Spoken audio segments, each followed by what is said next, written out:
Thank you so much, Benedict and Francois, for the invitation. Thank you all for coming this morning. It's a pleasure to be here. Wonderful symposium and a great exhibition. And my contribution is a little experimental for 10 a.m., so I hope it's going to warm us up at least, if it accomplishes something good. So I wanted to begin to talk about concerns related to language, concerns related to the way in which we use language to interface our relationships with the more than human world. And I divided this presentation in three parts. The first one, it's more of an introduction, and it focuses on what I've been calling anthropogenic epistemologies. These are complex beings in their own right. Language is alive, and it shapes our mind just as we shape language and as we shape the world around us through it. And for a while I've been talking about this epistemological crisis in my talks and in my books. And I think, in a sense, the production of knowledge is always an ongoing crisis. It's not so much that we're a specific special point in the history of anything. I think every moment in the history of the world is special. But there's been something important and relevant that's taken place over the past 10 to 15 years that I'm sure you're all aware of. And it's the overdue critical assessment of Western philosophy, its boundaries, its exclusionism, sexism, implicit racism, and how that's created a bit of an earthquake that some of you, I'm sure, recognize as perhaps unprecedented. And of course, the rise of posthumanism and speculative philosophies, indigenous knowledges. All these forces have come into our discourses in ways that 20 years ago would have been unthinkable.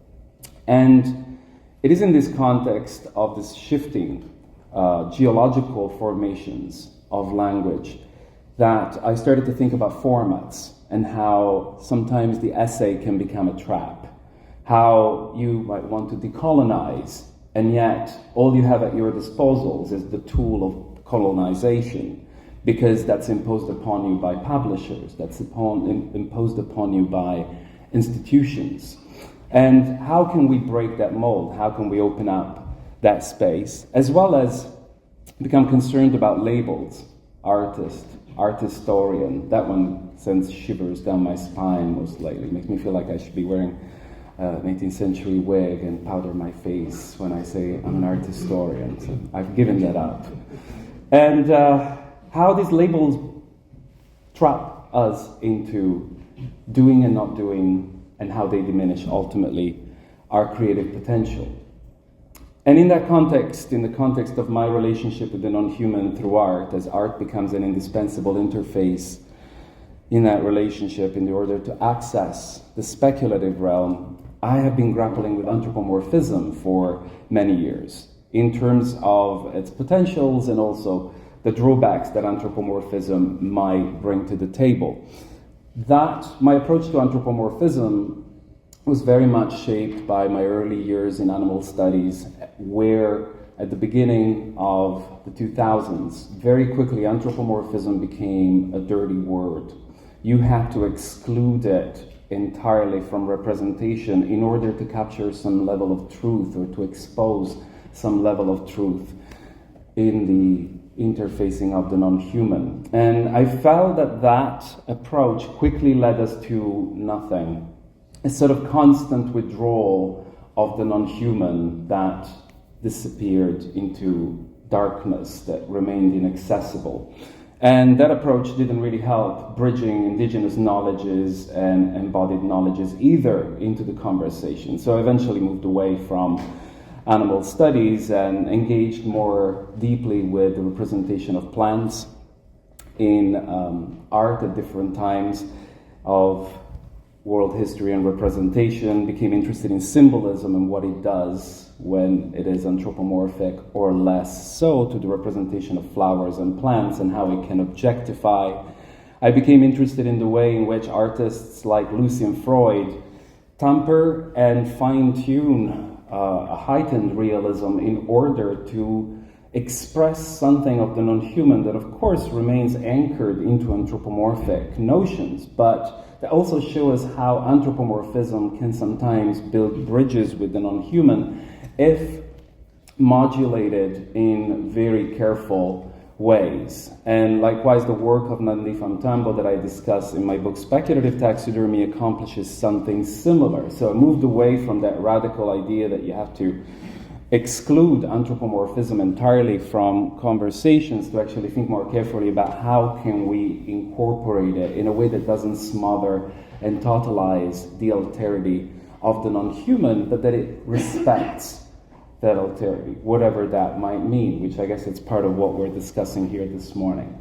I also became interested in the way in which representation becomes memory and in which our relationship with the non-human can be sometimes totally translated by anthropomorphic structures that don't correspond to the tradition of classical art.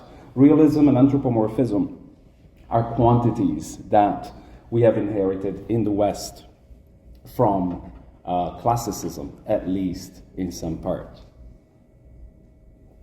And of course, above it all, engaging through art and engaging through art with the non-human, to me, has always meant to embrace diversity. It's one of the most important aspects, I think, of what we do when we engage with the more than human worlds. And that challenge is, to me, strictly related to anthropomorphism and these anthropogenic epistemologies that take us to a place of crisis. Diversity doesn't mean that I like what is different from me because I can see myself reflected in them. It means I embrace them because they're wholly different from me. The first option is easy.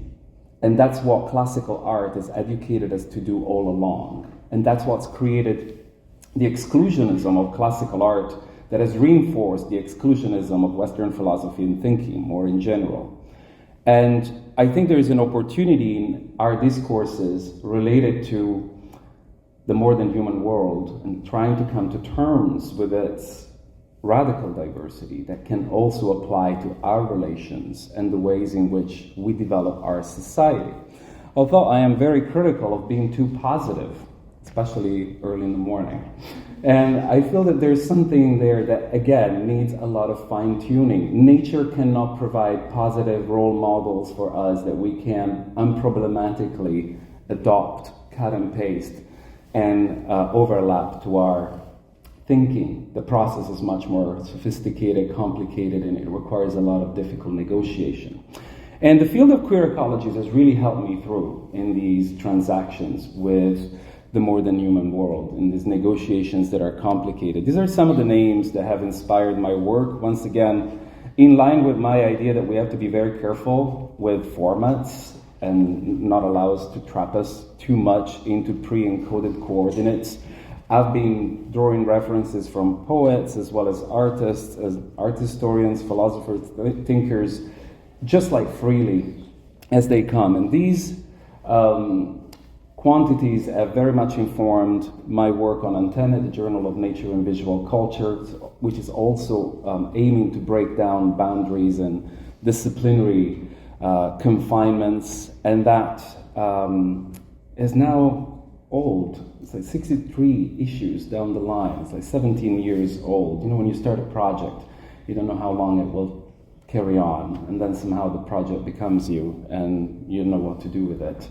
The current issue is called Queering Nature, as Benedict says, and it's very much grounded in this epistemological crisis. How do we produce meaning that does justice to the more than human world from perspectives that radically reconsider the construction of nature that's been operated in the West as a normative model that applies to our conceptions of race, gender, and that define our thinking in so many ways that sometimes just pop up out of nowhere. And you think, oh, it's that again, isn't it? It's that construct we carry with us so deeply that we learned when we looked at natural history dioramas in the museum that we absolutely loved.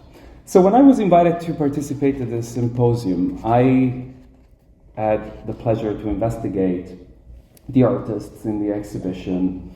And one of the aspects that I found very interesting when the press release came to me was the language that was being deployed in the descriptions of their work, and how, again, since I've been in the field long enough to remember when this language was not available, marvel at how widespread it has now become, how it produces an interlinking mesh of new knowledges that before, and when I say before, I'm thinking about 2002, 2000, 1998, there was a crafting of language that felt very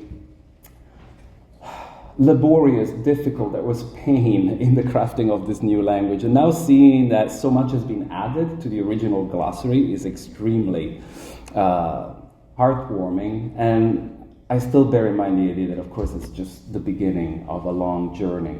And again, these new words will help us see and express something that we couldn't see and express 20 years ago. And maybe 20 years from now, we'll look back at some of these words that today we think are very, very useful and cringe, and we'll not want to hear them ever again. We can't know. So again, we're taking risks, but I think that more generally, anthropogenic trauma evidences the limitations of language and the inadequacy of academic formats and structures. It invites us to rethink our engagement with art, as well as methodologies and epistemologies. And that, to me, is the biggest strength of the whole moment.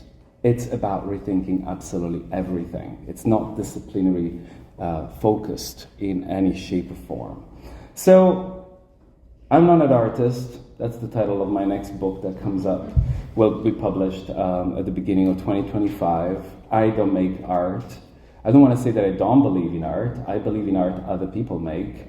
But being an artist is a special construct. And in my book, I argue that it also entraps people. I see how my students at the School of the Art Institute of Chicago make bad choices because that label haunts every move, every decision. And at the same time, I can see how they don't really know yet, because they're too young, what being an artist really means. So it becomes this ghost that follows you everywhere you go, a self-fulfilling prophecy you never really signed up for, that you thought meant one thing and it means completely different things.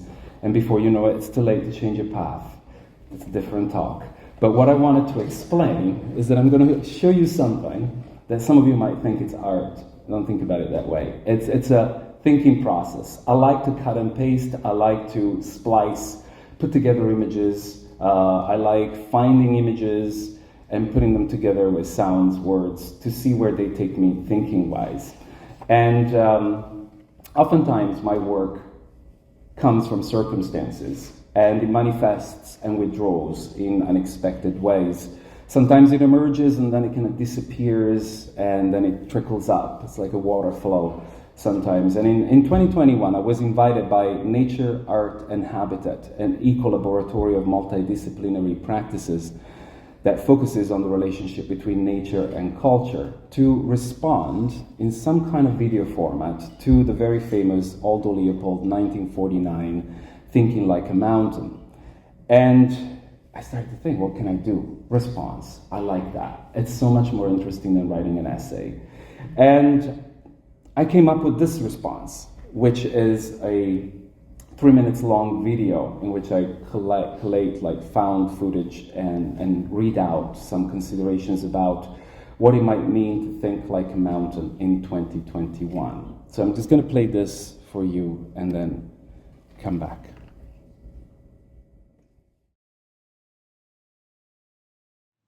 On the most obvious level, to think like a mountain means to think ecologically, by foregrounding the well-being of all agents instead of prioritizing that of one alone. To think like a mountain means to have no favorites and to know no hierarchies. To think like a mountain means not to rush the seasons, but to follow them as they follow each other. It means to abandon human notions of consciousness altogether and to craft new conceptions of what thinking across species, land, water, and air might mean. It means to coexist as a plurality in a continuous status of unraveling and becoming. It means to also give up our cultural identities to find our positioning in the land, not as a set of values inherited from history, but as a sedimentation, strata after strata, an essence in our bodies through our lived experiences. To think like a mountain has a lot to do with local, non-academic thinking, queer ecologies, and indigenous knowledges. To think like a mountain means to reason interactively. A mountain emerges from within relationships, at times subtle, at others devastatingly impactful. More than human agency challenges humanist notions of finitude. To think like a mountain also means to respect the tendencies of different bodies to come into contact while constantly withdrawing. To think like a mountain also means to see beyond the strictures of Western philosophy and to feel past the linguistic limitations it has imposed on us. But to think like a mountain can easily lead us to a place of sublime distance from the more than human world. The same hubris and sublimity that have constructed our exceptionalism and that have led us where we are today might inadvertently re-emerge. A mountain can easily become an individualized entity, a body with a name, reaching for the sky to get closer to God. So let's not just think like a mountain, but let's consider what it means to think like a lake or a swamp, a beach, a prairie, the desert, or even a strip of forgotten land caught between slabs of concrete, and to think like them not as places of heavenly peace and purity, but as sites of struggle, contamination, and resilience. Sites that exist beyond the limitations of representation, as beings like all earthlings, defined by the complexities of our time. Let's acknowledge that hierarchies of thinking and any conception of purity stand as obstacles in our relationship with the rest of the planet, and only then, after we leave these behind, new forms of eco-thinking will help us to reposition ourselves in the possibility of more sustainable futures.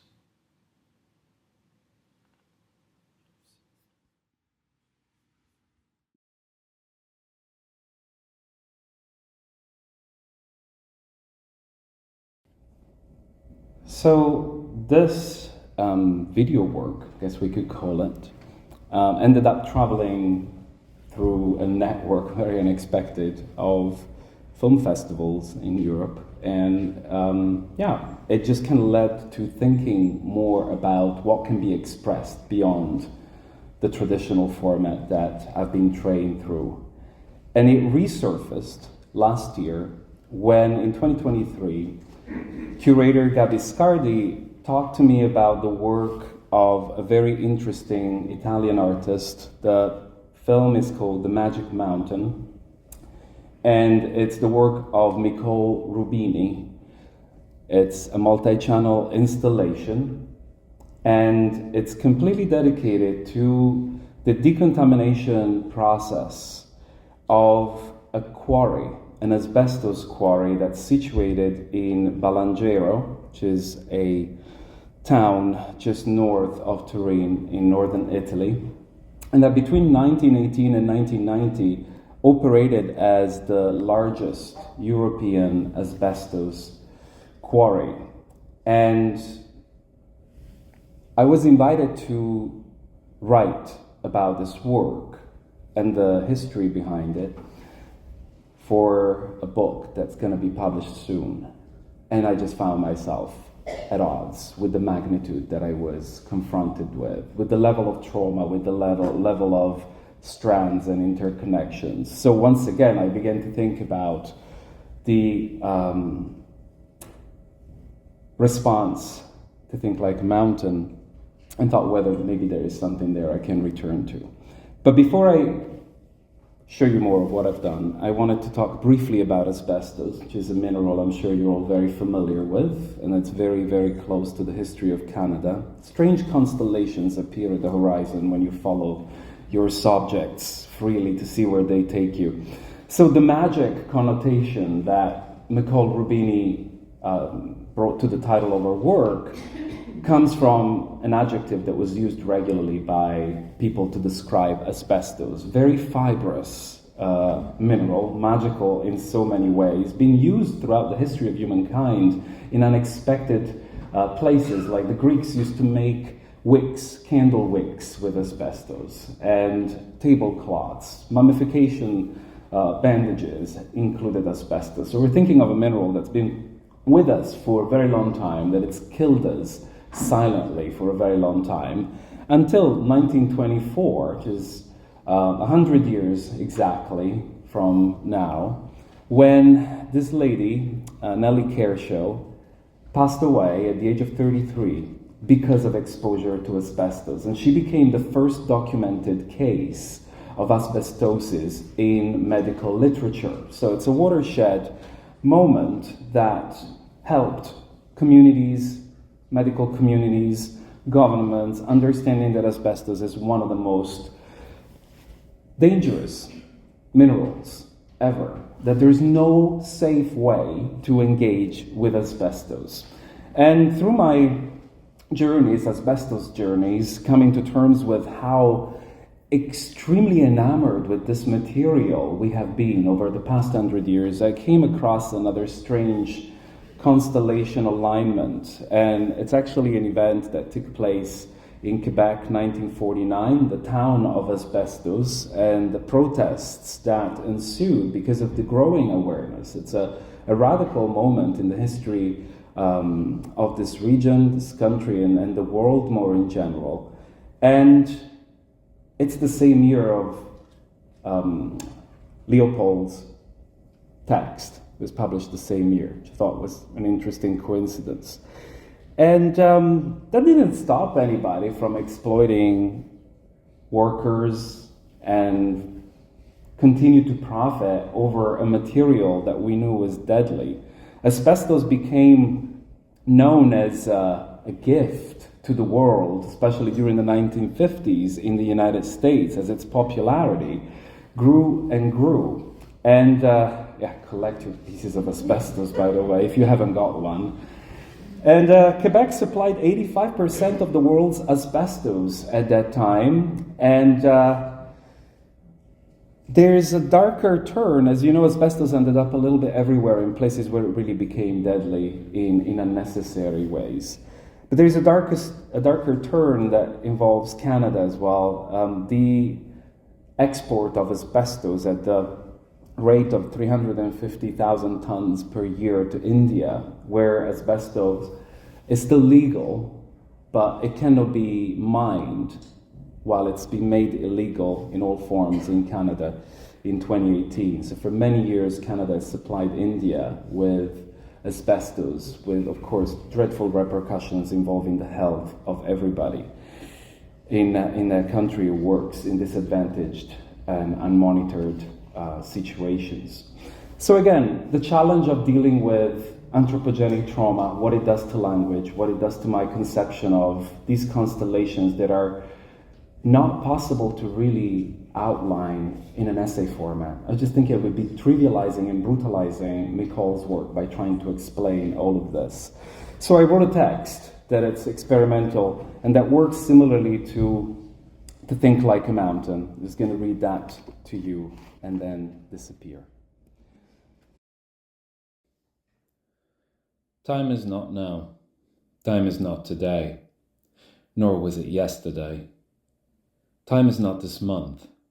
This week is not time. A year-end time either. What if time is not linear? What if time is not circular? What if time is a grain of sand and I've blown it? Time is not tomorrow. Time is not the future. Neither was it ever lost. Time is not the second. The span is not time. A moment ain't time either. What if time is the call of an owl that I just can't see? Time is not mine to spend. Time is not yours to waste. Time is not a father. What if time was a mother? Trauma is generative. Its coordinates never align with the cartographies that shape the perceptions of our minds and bodies. That's why trauma is generative in the most universally truthful of ways. Because its aftershocks are unfathomable. Because it is hard to predict where the debris it displaces will eventually settle. One must hold steady. Trauma sheds light on the outlines of our futures. It is only after the map is suddenly torn that time manifests itself, vividly, albeit only briefly. A glistening reflection cast by sunset as it crawls upon the living room wall. The last rays diffracted into a rainbow by the beveled edge of the window pane. Shadows quickly loom large, again and again, relentless, layer after layer. Every day, without revealing their meaning or adding anything new to their presence, they return, only to fade again. Trauma performs loss in endless, unscripted repetitions, each almost imperceptibly different from the previous. Echoes of fragments lifted from someone else's stories. Pieces we just can't connect on our own. Constellations that only seem to outline grief and sorrow. Amidst this loss, trauma can still be generative. Time is the generative strength of trauma, a time that is not a father. But what if time was a mother? In their 2022 intimate collection titled Time is Mother, Vietnamese-American queer poet Ocean Wong journeys through loss and trauma in a profound and poignant manner to trace the nurturing and healing dimensions that only time can bestow upon the material world. Wong grapples with the persistent cultural aftermath of the Vietnam War and its impact on their family and community. The loss of their mother, who died when they were a child, becomes a central theme as they navigate the complexities of grief and the longing for a maternal force. This personal loss intertwines with the broader social ones experienced by Vietnamese Americans who carry the weight of displacement, forced cultural assimilation, and the traumatic legacy of conflict.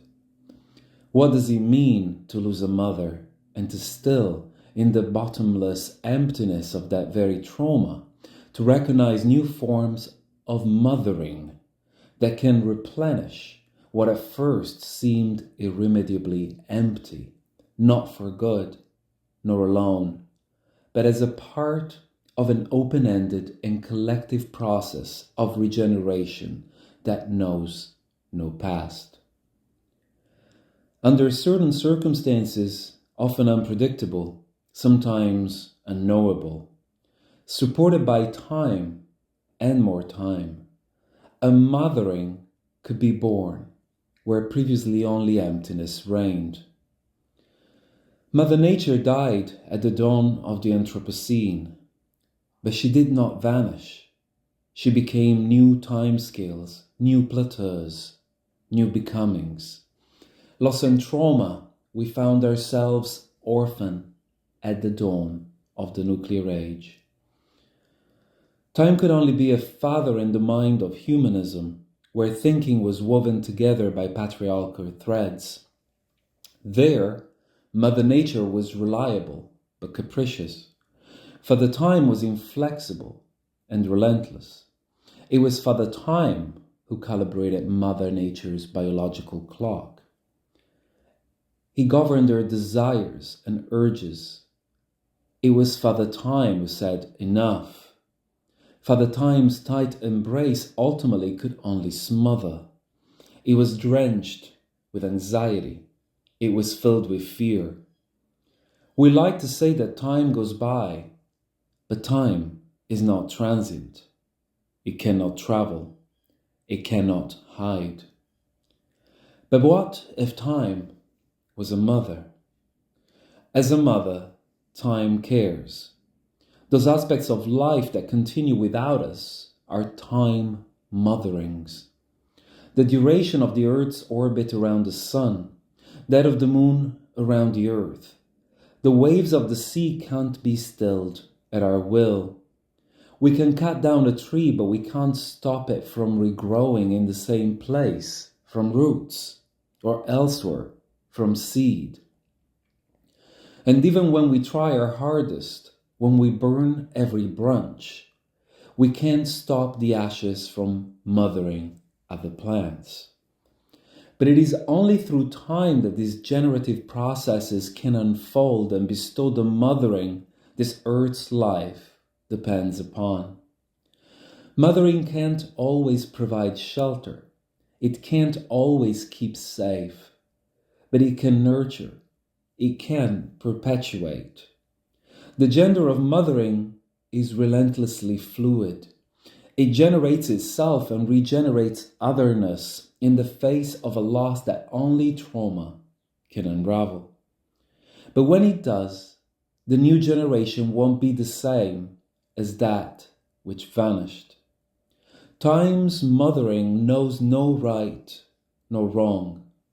As a mother, time only cherishes a few memories, a trace, a mark, a scar. As a mother, time always unfolds in the present tense. In 1949, witnessing the slow death of a wounded wolf, American naturalist Aldo Leopold began to sense the role time plays in mothering new ecological ways of thinking. Thinking like a mountain is always an asynchronous collectivity that implies the synergic co-becoming of individuals, groups, communities, and multitudes of species. Their coexistence and relentless interaction that shapes every aspect of their form, essence, and existence. Nothing can be extricated from this warp and weft without tearing the tapestry. Time's mothering is a weaver. A quarry is a mountain that no longer knows how to think. We have extracted its soul, gutted its entrails, and disfigured its face. And yet time's mothering can fill the devastation and emptiness of that trauma with new forms of ecological thinking. And what should our role be through the processes in which amnesia can be cured and lost memories won't be restored? Perhaps time will mother. And along the way, will we learn to think with the quarry? Will we learn how to listen? Will we rediscover how to see?